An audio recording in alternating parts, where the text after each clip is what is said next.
and I just said yes to everything that was placed before me.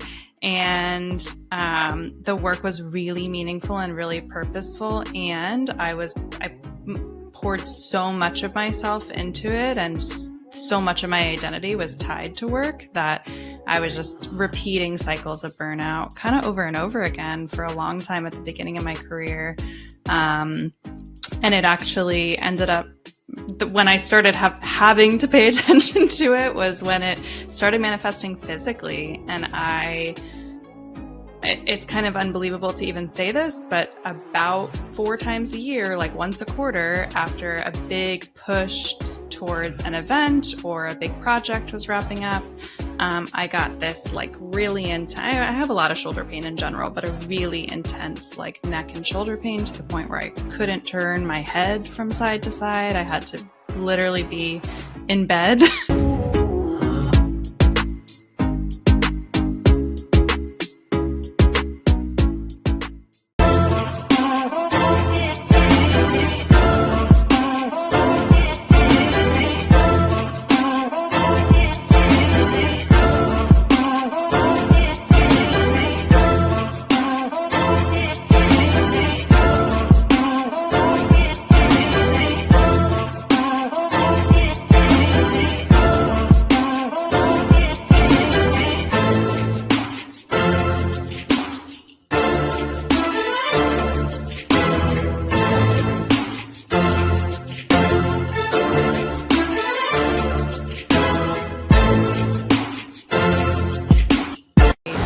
Welcome, my fired up friends, to another episode of Leadership Beyond Burnout. Today's episode is going to be sponsored by Leadership and Resilience Consultants and the book, 5 Steps to End Financial Foolishness, How Unhealthy Relationships Impact Wealth. So whether this is your first time watching us or you're a return visitor, welcome, welcome, welcome. So let's get into our guest today. We have a very special guest, Miss Emily Pasnak-Lapchik. So she is the founder of Chrysalis Exchange. Now, this is a social enterprise cultivating accessible coaching and consulting services for people engaged in social change work. Her specialties include visioning work, navigating transitions, and burnout prevention. And her passion is supporting clients to tap into their inner desires and cultivate a life that they live on their terms. Emily supports organizations and entrepreneurs with strategic planning, program design, and facilitation. Previously, Emily spent a decade working in nonprofits, foundations, and academia, where she helped to launch and manage 9 programs. Without further ado, let's welcome Emily. Hi, I'm so excited to be here. Thank you for having me. Thank you for being a guest today. I am really thrilled to be able to share all of your vast experiences. I was being a little stalker on your website and saw the amount of world changing that you do with everywhere in the international speaking. And so I would love to hear what you feel you do to create a better place on this earth. Thank you for all of that. And that's a big question. I think it's one I'm navigating frequently. And one of the things I always try to root myself in is that like we can't do everything alone, and we all have a role to play in change. So the way that contributing to social change has happened for me has looked different throughout my career. You know, earlier on, I was more involved directly with nonprofits and education awareness programs, kind of working with, like in community engagement. And now my work is really focused on supporting the folks who are engaged in social change and creating space for them to like reconnect with themselves, connect with their values, work to address burnout, which a lot of people engaged in nonprofit and social change work experience, and also to one of the things I'm very passionate about is supporting folks to break free of the expectations that are placed upon all of us. And a Mm. lot of them that really, keep us in a box that was never built for the majority of people, and understanding how those expectations from society and family and our upbringings impact and influence us, and that some of those serve us and lift us up, and others can hold us back. So navigating that and figuring out what's actually important to them, and then how they can use that to make an impact. Oh, and that's such important work. And I don't know about those who have not engaged in international work, and especially nonprofits understand the passion that goes into those projects and that work, and the massive amount of need, especially when you see the devastation of international concerns. It can become quite consuming. Did you ever experience burnout in your work, or what have you seen in others that made you decide I need to shift my focus to helping them to be able to sustain this type of work? Yeah, I'm laughing because yes, I've experienced burnout more times than I would like to admit or count. But it was something I didn't really recognize what it was for a long time. The first kind of iterations of it being really significant was earlier on in my career. And I felt really lucky to feel like I got my dream job straight out of college, and I loved the work that I did, and I was exposed to so many incredible opportunities, and I was so passionate and like eyes wide open. And I just said yes to everything that was placed before me. And the work was really meaningful and really purposeful. And I poured so much of myself into it, and so much of my identity was tied to work, that I was Right. just repeating cycles of burnout kind of over and over again for a long time at the beginning of my career.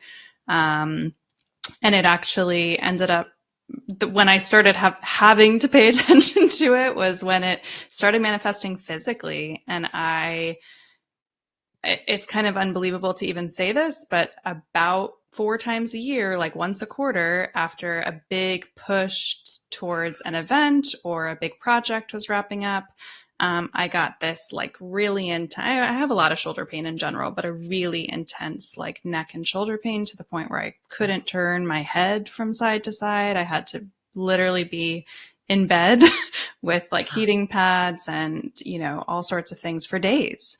And when it was first happening, I did not recognize that that was a physical manifestation of burnout. But now, of course, Right. I see how much that was impacting me, and how much not tending to myself and taking care of myself and putting the needs of like the programs that I was running and my team and everyone else first really was devastating, not just to me, but it impacted my work. You can't do, good, meaningful work when you're well, in that case, physically immobilized, but also just drained and exhausted and burnt out all the time. Absolutely. So if you weren't intentional, and if we aren't in general intentional about our rest and the types of rest, that our body says, okay, I quit. I'm on strike. I'm not doing this anymore until you take care of me. Yeah. My physical and your emotional self, you need to heal that. So, and you touched on something that I think is so relevant in burnout cycles for a variety of industries, and that's when you're just entering that workforce and the career force. And I've seen two extremes of that. Either there are the Gen Zs who are very clear about their boundaries and won't hesitate to say it, or you have some others who are like, I just have to say yes to everything because I want them to know how much I love this job and how much I'm grateful, and I want to be here forever, and I want to make a difference. Yep. So those are the people that you are really, because nonprofits draw a lot of passionate projects. Yeah.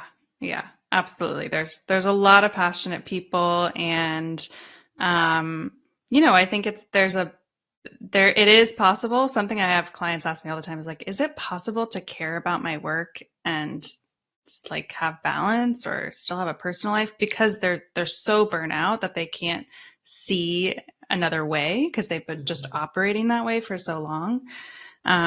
So part of it is, you know, figuring out, okay, what is it? First of all, balance is different for everyone, as in the Mhm. same way that passion and purpose is different for everyone. So figuring out what each individual needs to take care of themselves, and what type of balance works for them is also something that's, you know, really important. Right. And now, do you find that there's a certain type of client or personality that is drawn to you or who benefits most from your type of work and support or organization? That's a great question. I definitely think that's like just the values alignment of wanting to make a difference, whatever that difference is, and however you see yourself operating. I think that's tends to be one of the draws. And then something I've noticed is, you know, a lot of folks who come to me are initially coming because they want something to change, Mm. and they don't always know what that is. They just know like something's they can't keep operating the way that they are. A It's not lot of sustainable. It's not sustainable. A lot of times burnout is involved, and the cause of the burnout can vary greatly. Sometimes it's that they feel like they have to do everything at their job, or no one else can do the work that they do. Sometimes, and this has been happening, especially with a lot of my clients who are kind of in like mid-career, starting to really rise up into leadership positions, and are experiencing some pretty tough situations with their supervisors who are not always kind to them and really putting a ding in their confidence a lot. And that causes burnout too, because that's part of like the expectation setting. Sometimes one term I hear from a lot of the women leaders I worked with is like executive presence. And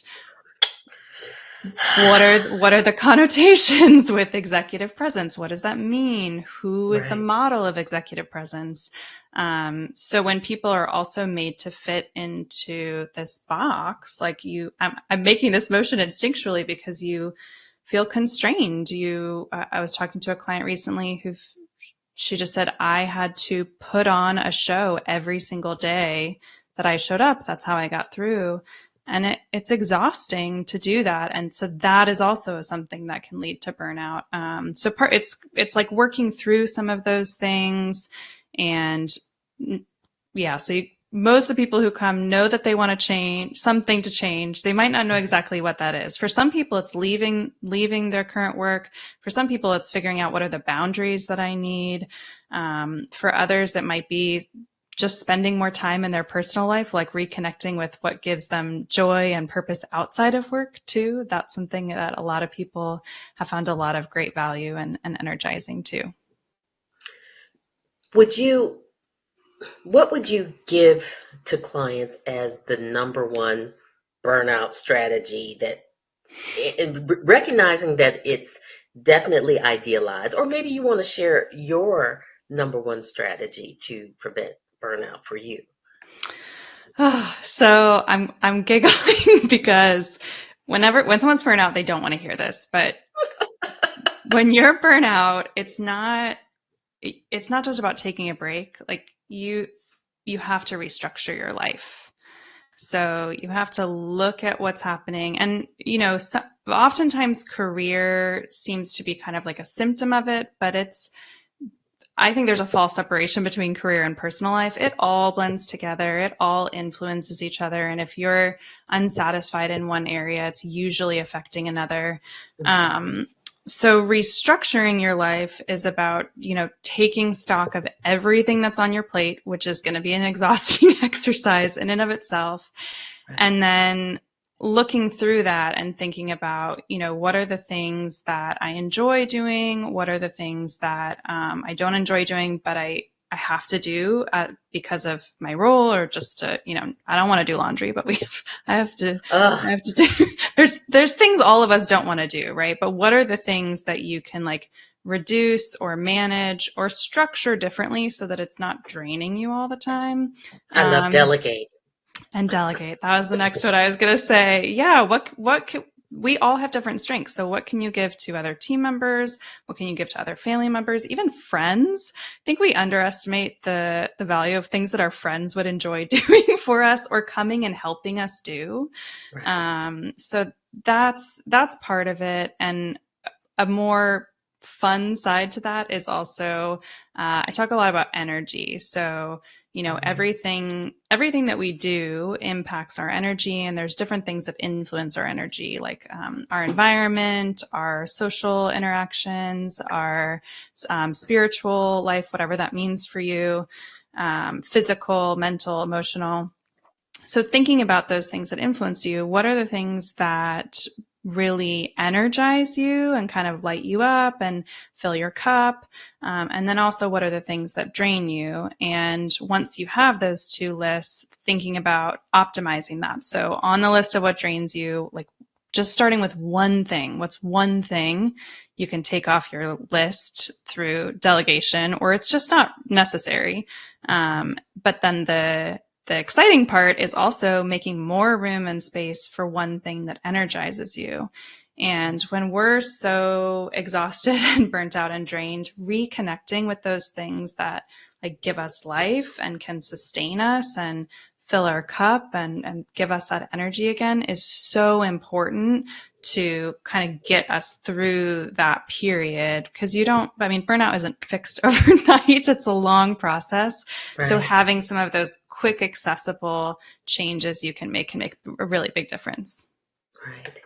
And I'm curious whether you've experienced this with clients. So one of the things that I've seen is this grief of and loss of letting go of certain Mm. things and redefining who you are and no longer being that person. Have you experienced that?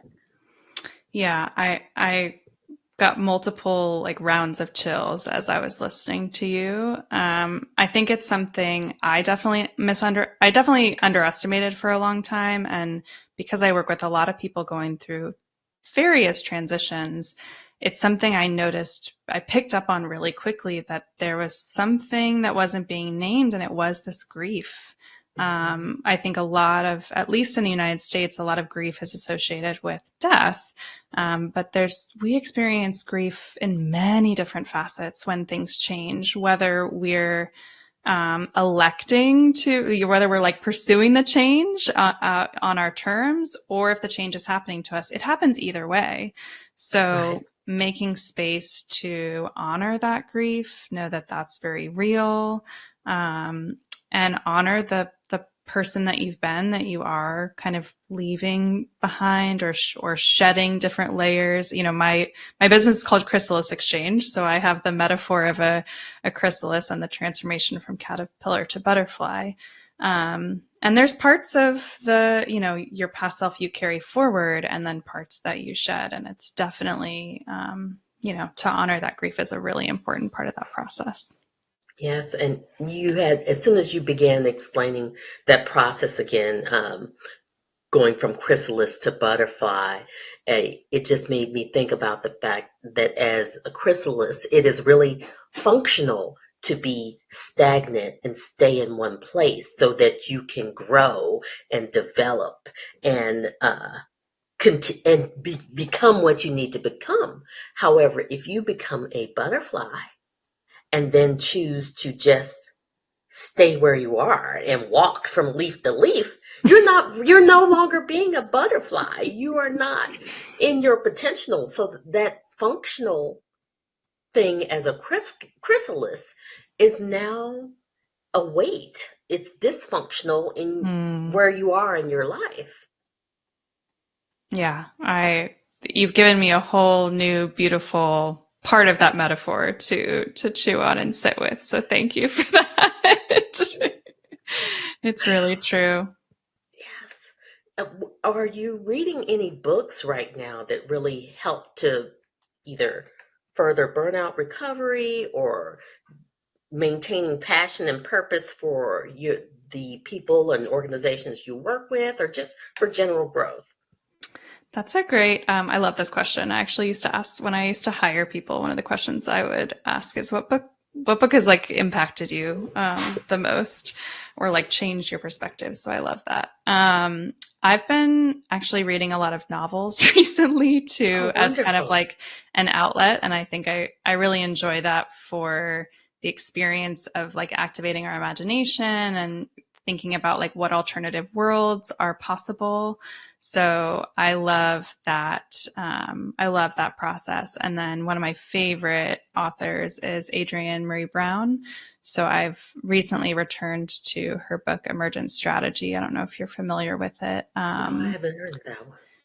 It's really powerful. I mean, all of her work is really powerful, and I think she's just one of the most wise people that we have the pleasure of coexisting with at one time. So Emergent Strategy is one. She also has another book that I kind of open up a lot, and it has an excellent piece on grief, actually, called Fables and Spells. And Mm, it's on all different, she's very rooted in social justice, but also very rooted in like rest and collective growth and community. So yeah, those are some of the kind of foundational ones that I come back to a lot. okay, okay. And this is going to be a disruptive shift, but you sparked you sparked something in my brain as you were talking, and I'm thinking about the upcoming elections and the amount of possible shifts in funding and the culture within the United States that tended to bring out so much anxiety during the pandemic. And did you see that impact the people you serve as well? Or how might you decide to help them navigate this time? Yeah, it's a great question. I mean, definitely for the folks that I work with, for a number of reasons, election cycles are impactful. I mean, one for people in nonprofits, the amount of funding definitely shifts during election years. So not as much funding is going towards their work. So that has an impact on a more practical level. Um, and then, you know, depending on the issues that they might be advocating around, those are, some of them are at the federal level, some of them are more at a local level. So that's something that they can be really attentive to. Um, and then on a personal level, for people who care about other people and care about, you know, social change, there are different outcomes that can occur. So I think, yeah, I think everyone has to navigate it in their own way, and depending on their proximity to that work. Like I have one client in particular I'm thinking of who works directly with the legislative cycle. So Wow. you know, she can't really distance herself from that work as much as some other clients who may be involved in other ways.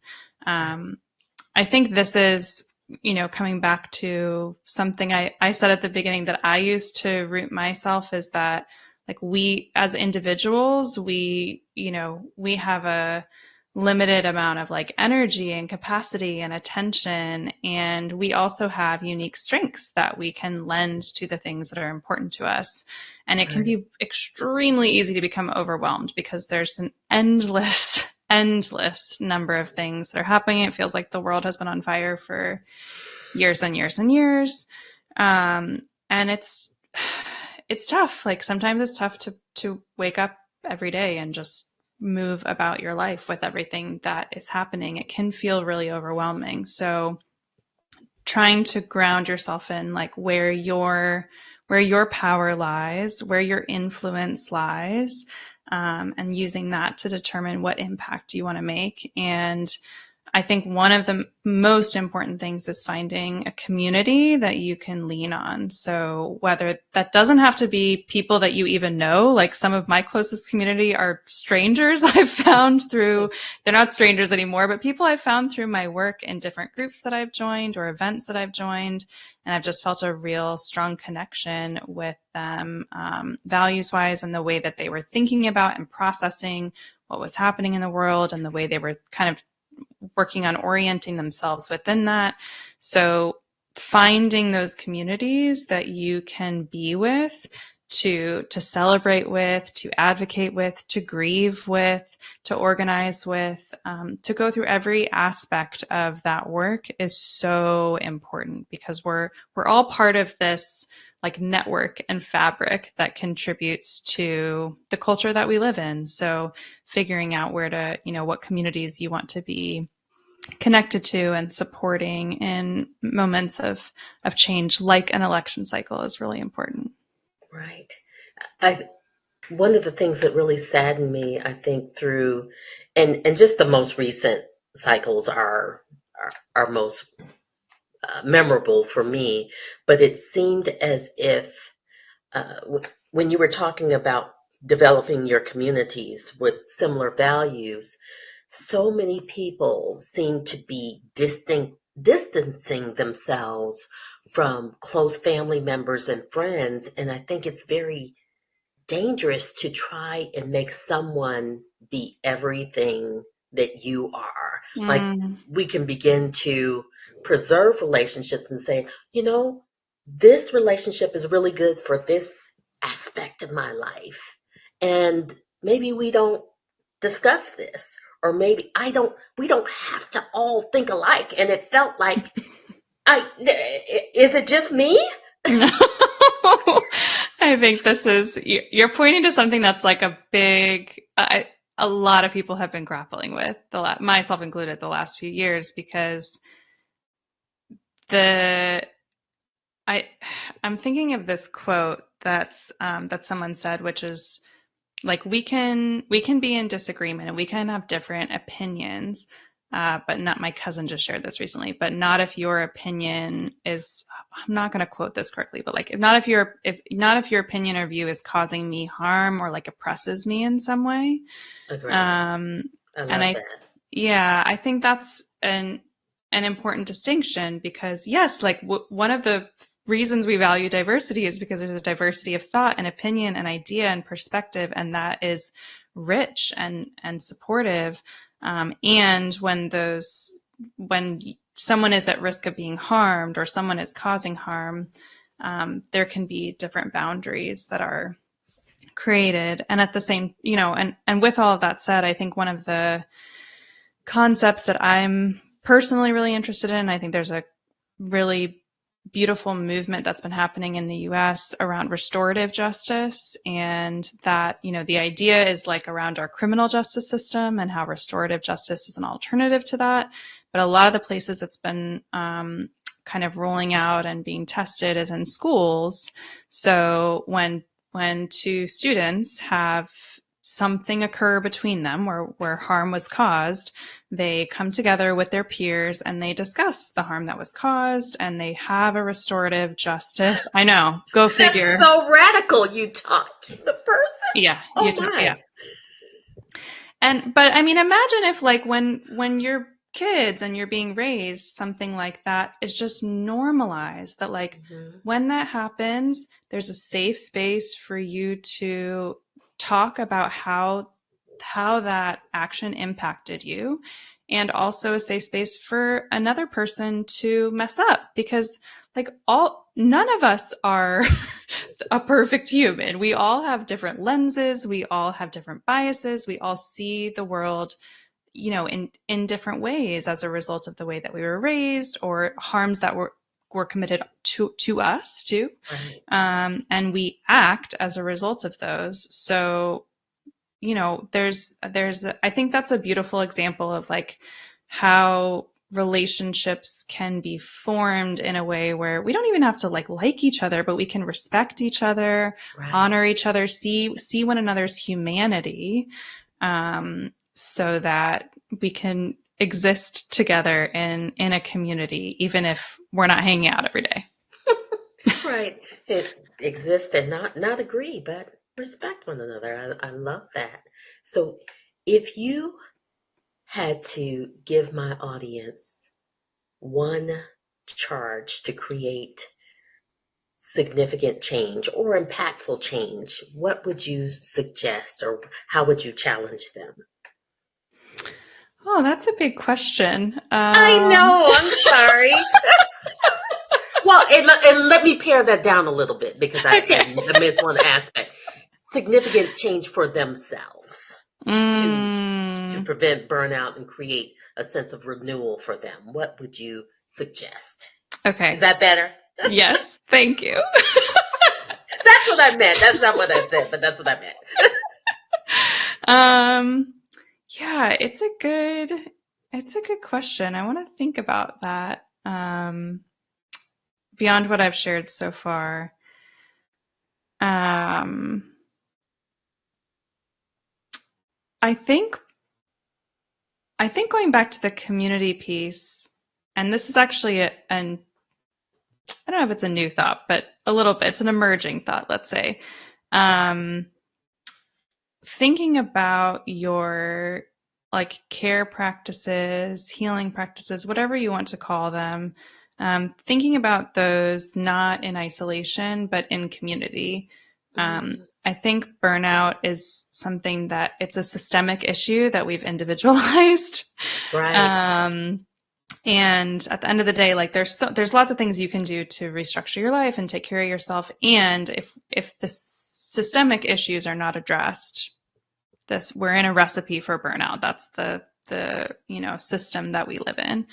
So I think that communal aspect, part of our system, is also creating that individualism, creating that isolation, creating the mentality that we have to do it alone. So part of challenging that system is also building that community and finding, if you are a person who is experiencing burnout, I can guarantee there is at a minimum one other person in your life who you're very close to who is also experiencing it. Right. And talking about that, being transparent about it, being vulnerable about it with another person, it's like the most immense relief you could imagine for yourself and for that other person, because you can see each other in that experience. You can talk about, what's contributing to it for each of you. You can talk about what strategies you're learning for yourself, because it's not one size fits all. I talk about like a pick and play. Like even for myself in care practices, I don't do one thing all the time. I have a list of things that I know feel supportive and nurturing to me, and I pick those based on how I'm feeling or what I'm attracted to that day. So Right. sharing that, I had actually one of my friends last year, and this is why I was thinking about this. She wanted to like wake up and go on a walk in the morning every day. Hmm. And we were both talking about how we were tired and some of the things that we wanted to do. And hers was that walk. So she's like, can I just text you in the morning and say I've gone on my walk, or I'm finding it hard to go on my walk? And so we did that for a few weeks. And eventually she actually moved from me to her dad to be her basically accountability partner in that care practice. So I think something like that it's also a really nice way to like strengthen the relationship with one of your friends.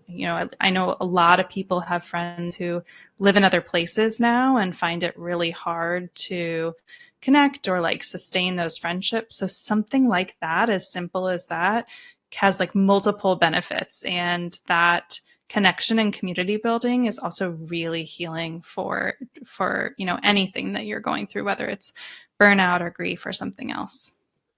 I just love, Emily, that your one challenge is so aligned with the work that you've done all your life. It's social and it's community based and it's collectivist. So I love that you are very ingrained in walking your talk and sharing that with others as a possible supportive solution.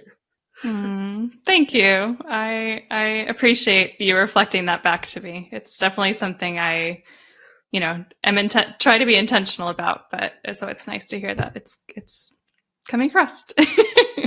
Yes, so how can audience members follow your work, especially if they've been inspired by some of the things that you've shared, or they have a nonprofit and just want to get you in there? Yeah, great question. So for whether it's for my coaching work or my consulting services, I call them co-creation services rather than consulting. But I have my website's probably the easiest way to reach me. So it's chrysalis-exchange.com. And through there, you can see some of the services I offer, but really what the best way to get to know it more is just to set up a free call. I offer complimentary calls just for us to get to know each other, understand what your goals are, understand if there's alignment with the work that I do.